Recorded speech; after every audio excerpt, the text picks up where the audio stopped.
Alors nous, Actronica, on fait ce qu'on appelle du vibro-tactile. Donc on fait vibrer les choses. En fait, dans l'aptique, on a 3 composantes. On a les volumes, les forces, on a la thermique et on a le dernier composant qu'on utilise. C'est plus pour représenter les textures, des choses comme ça. Donc on a décidé de faire une veste qui est là-bas. Donc ça, c'est une veste aptique avec 20 actionneurs, donc 8 devant, 8 derrière, 2 de chaque côté. Où le paradigme qu'on a choisi sur cette veste, c'est pas forcément d'avoir la forte puissance possible, une puissance convenable, mais de jouer beaucoup plus sur la diversité des effets, sur leur précision et sur leur localisation sur la veste. Donc d'avoir un effet de feu sera pas du tout pareil qu'un effet électrique, sera pas du tout pareil qu'un effet de balle, etc. C'est ce qu'on fait. On fait aussi de l'aptique un peu plus générale pour les entreprises. Donc nous, on peut intégrer l'aptique aussi dans des sièges, dans des volants, on fait plein de choses. C'est au lieu d'avoir forcément des alertes sonores et visuelles pour éviter d'enlever les yeux de la route.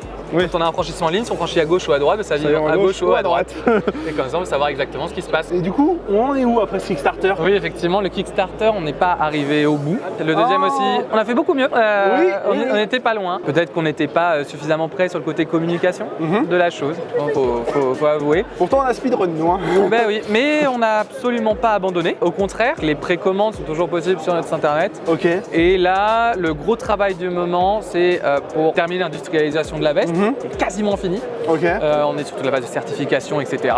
Les petits papiers qui manquent, mais on est vraiment sur la fin. Et notre gros travail, c'est notamment du coup sur le contenu. Bien sûr. On nous a reproché qu'il pêchait un peu. Donc on a beaucoup travaillé pour aller chercher tout le côté déjà simulation de voiture. On a tous les jeux de voiture, etc.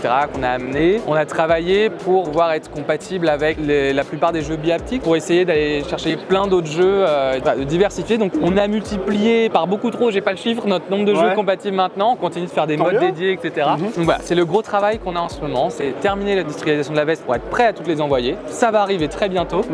Et de l'autre côté de l'équipe, on travaille sur du contenu, encore et toujours. Un fameux Skyrim VR qu'on avait promis et il va arriver un jour.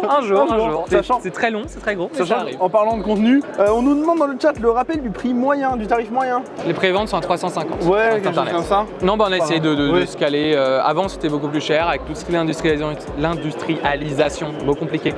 On arrive à pas mal baisser les prix. Ok. Donc voilà, notre but c'est d'être compétitif. Voilà. Ce qu'on fait.